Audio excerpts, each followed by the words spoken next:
Hello, hello, and welcome back to In Case of Emergency. We're dinner thing. Yes, we finished. I think we're heading out. I think that's what the last thing I read last time was. We were still staring at Wes. He's the cutest of the bunch, right? Right? We can all agree to that, right? I hope so. It's getting late. I should probably head out. Uh, okay. Do I leave the same way I came in, or let me show you out? Wes guides you out of an uncomfortably silent room, a dining room. The only sound, yeah, the only sound, the shuffling of his chair against carpet. Oh. Wes readily navigates the main halls of the castle, wordlessly pointing at the direction the two of you should take. The torches on the wall flicker ominously in their metal sconce? Is that what this word is? Is it a sconce? I hope so. So, okay, what is this? Does that happen often? How are you doing? What do you think of dessert? How are you doing? How are you doing? I'm doing fine. Yeah? Yeah. It's not long before you reach the same door you entered through from the side from this side. It looks remarkably ordinary. A carved wooden door with an iron handle. No flickering exit sign above it. I can come back if I leave, right? Yeah, of course. Same way you came in. This place is bound to you now. Well, that's intense, but it's also kind of neat. Cool, well, see you around. You try to flash him a friendly smile. Wes holds the door open for you. Yeah, after you. A cool gust of basement air blows in your face, or ruffles your fur, and it's hard to make out much in the darkness. How many flights of stairs are you going to have to climb back up? Your foot hovers above the threshold.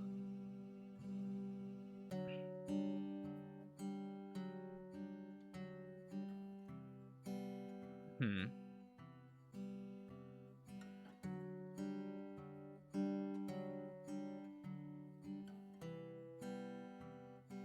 Ah. Sure. Hey, actually, before you can comprehend what's happened, your foot touches the other side, and there's a lurching sensation in your stomach. You close your eyes on instinct. Something far, far behind you calls after you. Did anyone tell you about? Your eyes snap open. Eto. Okay. Uh, you're in your boxers on the bed of your summer dorm. The lights are off, and the only illumination in your dark room is your laptop screen. The place smells like instant noodles. Oh no. You couldn't, this can't be some all a dream bullshit. You need to go. You need to be in the world where you have a sword and get to save the world. You can't live like this. Not after you've had a taste of what could have been.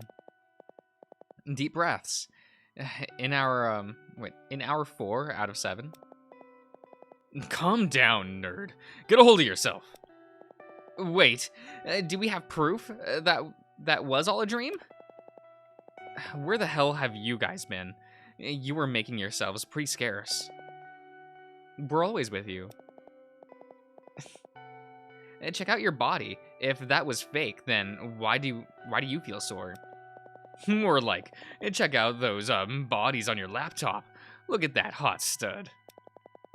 Loading on your laptop's browser is a porn web streaming site. There's a paused video of nude, oiled up, and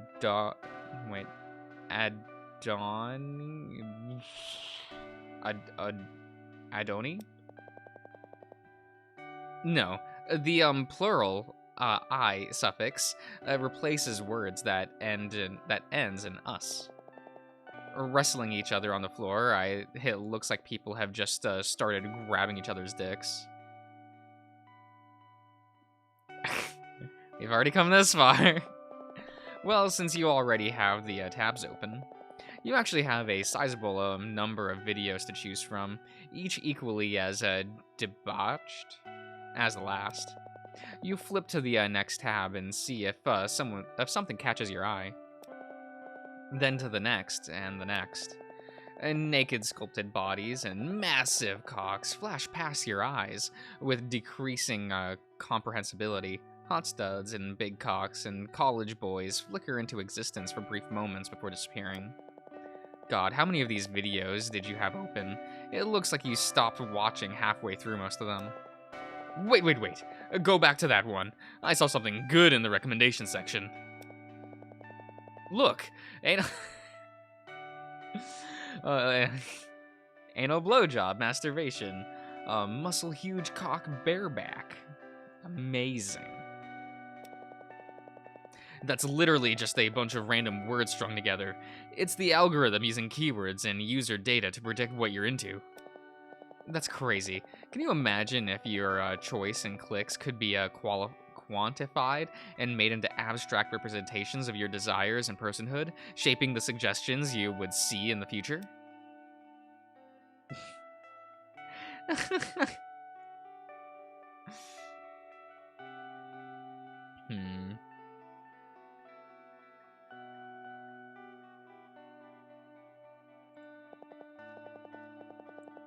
You don't care.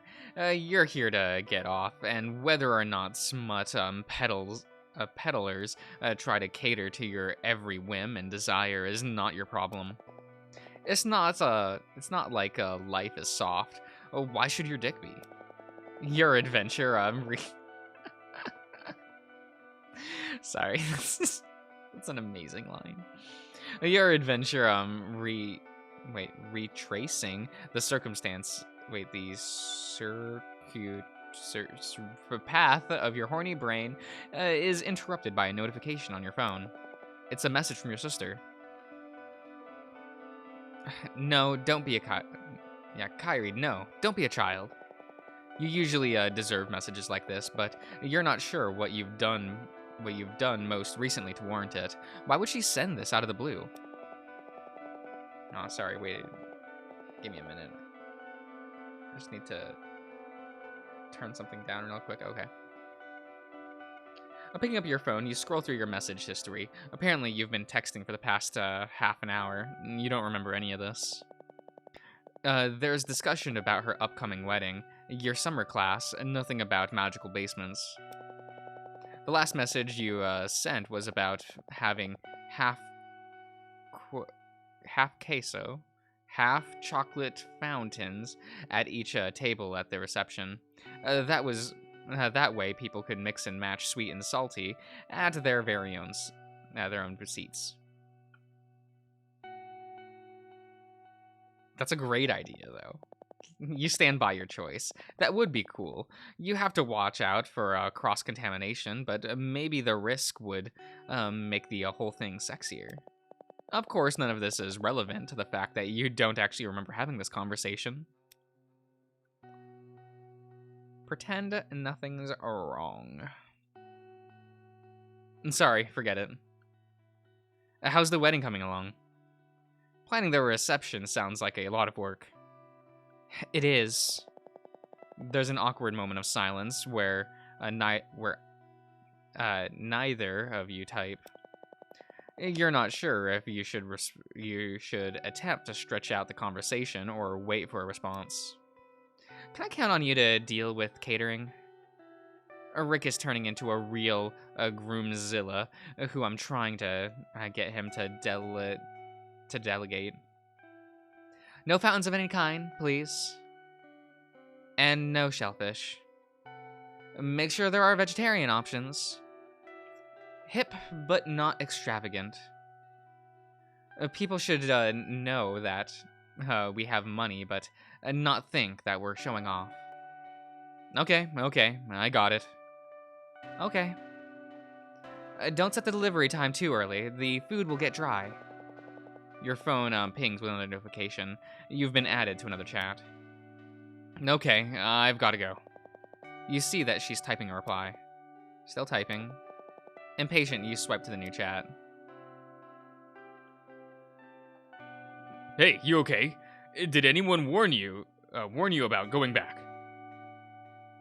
Oops. When you go out the door, you wake up wherever your body is. Your body keeps doing stuff while you're in Peregrine. You don't remember the stuff you were doing, so be careful. You don't want to return in the middle of chopping vegetables or walking a tightrope. It's usually safer to head back at night. Give you insomnia, though. It gives you insomnia. Your heart races. So everything you'd experienced that afternoon was real. You hadn't been texting in your sleep. You are special. That would explain waking up in bed. It's okay. I'm just confused. That's good. Just make sure you didn't die. See you tomorrow. And then the text thread abruptly dies. Maybe you should text someone. Wes. Hey. Hey. Are you busy tonight? No. Are you? The hell yes. Well, no, but you aren't busy, but if things go well, you're about to be. No, I'm not busy. Want to chill at my place? That might be a code for something. You hope it's code for something. Sure. Where do you live? Wes sends you his address. It's not unexpectedly one of the fancy apartment complexes in town. A silent rideshare later, eyes never having left your phone, you arrive at the front steps of a lavish apartment tower. Whoa! What is this David Cage ass apartment? Like, okay. A wave of cold air conditioning blows over you as you enter a well-dressed concierge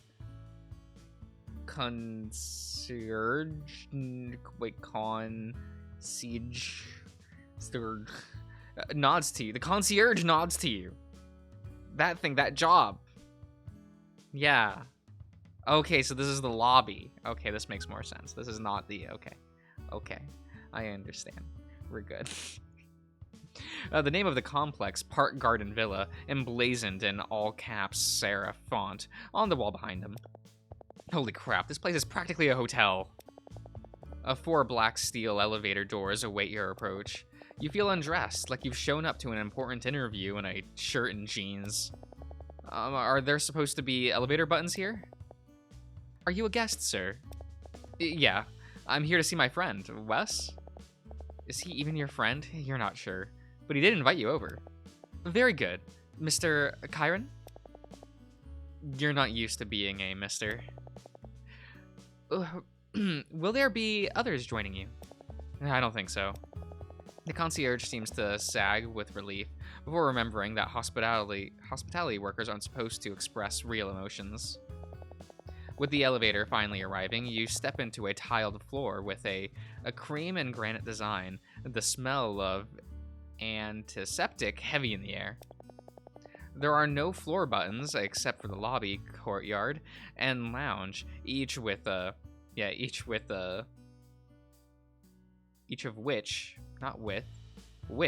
are spelled out on long oval buttons. The carriage begins to move as soon as you step in. Fancy. You have a chance to take the elevator's interior as you wait. Lining the walls in a wrap-around mirror that reflects your upper body. Back at you at an infinite number of angles, hundreds of versions of you trapped in glass boxes. Chiron's all the way down. I look pretty good. Self-esteem, right? Hey there, good looking. Can I buy you a drink? You smooth your hair back and check out your body. It doesn't look all that great straight on, so you contort your pose to emphasize your shoulders and minimize your gut. Nice. Hot. Great ass. Go get him, Tiger. Okay, but this is like what is this apartment? What are we doing? Wes! Marry me right now. The elevator doors mercifully open with a pleasant chime, depositing you in the living room of a massive penthouse apartment. Huge wall to wall windows reveal the twinkling night lights of the city below. There's a pool outside, music softly a thump from speakers built into the walls. Aw. Wes's voice comes from above. Hey, you made it! As you step out from under the elevator door, you watch Wes shuffle down the stairs. His hair is mussed and damped, like he just got out of the shower. He casually sets aside a used towel on a banister, and the smell of wet fur and sandalwood hits your nose. Holy shit, this place is incredible. Wes shrugs, picking up a crushed beer can from a couch and tossing it aside. This place is also a mess. Bottles of beer are scattered around the living room. Drinks abandoned on center table. Pillows thrown and tossed haphazardly throughout the room, and empty takeout boxes are stacked against the windows. Okay, well, I'm not that bad. For a second, I was like, well, I just leave cans lying around sometimes, not all the time, I swear. I don't have an empty can on my desk right now. I'll throw it away after this recording. Okay. Thanks. The maid couldn't come in today. Did you just have a party or something? Apparently. I only caught the tail end of it. I was in Penegrin last night, and when I got back, I was in the middle of this. Something crinkles under your foot, like it's an empty condom wrapper. You feel your eyebrow shoot up your face. You try not to think about whatever he woke up in the middle of. Seems like it was a wild party. I wouldn't know. I was mostly helping people get home at that point. You really don't remember anything when you come back? What happens to the version of you that was partying? I don't know. I just know that I'm usually left to clean up the mess. His phone rings. The screen lights up to a pale square in his pants, while Wes's face contorts into a grimace when he sees the caller. Sorry, I have to take this. I'll be right back. He leaves you standing in the middle of his trash living room. You're trying to be tactful, but there's got to be a way to find out if he's into guys, right? Are there any signs in this apartment? Signs? Yeah, you know, like photos of an ex. Maybe he's really into a female pop singer from the 70s and 80s. Is that a thing? Maybe he's lonely and feels like he missed out on the most formative adolescent experiences due to a repressed sexuality, and fills the void by waging his battle against body dysmorphia in the gym. Aren't they stereotypes? That you're reclaiming to get laid.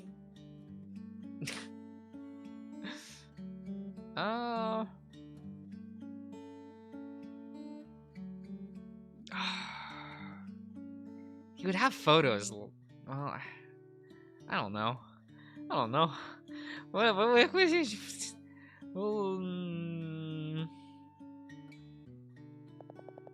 You scan the room for photos. No luck. Have you ever met a college kid with framed photos of himself around the apartment? I guess no. I guess I thought this was like... Oh, I guess it is his apartment. Okay. I don't know. I don't know what I'm thinking. It's fine. You don't see any shrines to camp icons of the past, but it does look like there are decorative records hanging on the walls, mostly contemporary stuff. Look for signs of very specific psychological, possibly homosexual distress. Surprisingly, you find that it's difficult to draw conclusions about someone's psychological or sexual profile from a living room based on vantage point. It's much easier to instead imagine yourself as a guest at one of his parties. Maybe you're one of the rich kids or jock friends, or rich jock friends, doing hard drugs and having group sex while complaining about your parents. Oh yeah, these are the parties you should have been invited to. It's hard to imagine what a guy like Wes gets out of LARPing in a basement. His day-to-day life is the stuff of most people's fantasies. Wes's voice comes from the kitchen. What do you mean? Turn on the TV. Is it some kind of prank? I swear to God. Wes returns to the living room and squats to the floor, checking under the coffee table for something. You can see his quads flex under his sweatpants. Nice! He gently brushes you aside. Physical contact, but still, your beating heart. As he roots between the sofa cushions, but pulling out a slender remote and pointing it at the TV. The TV hisses to life, and the sound of a flesh slapping flesh is immediately broadcasted through the living room wide sound system. Whoa, that's definitely two dudes going at it on a huge flat screen. You don't think you've ever seen sex on the screen this big, nor did you think anyone actually paid for an on-demand cable pornography. Turns out you can learn a lot about a person from the living room. Wes curses under his breath as he switches the channel. On a cooking channel, a woman violently lops off the end of a sausage with a cleaver, setting it aside by a bowl and chopping peppers and onions. Jeesh, your risk of popping a boner is averted as your genitalia actually attempt to climb back into your pelvis. Bits and pieces of conversation bleed out from the phone. Whomever's on the other end is shouting over the sounds of a party. All right, I'm going to end the part here, everyone, so I will see you around.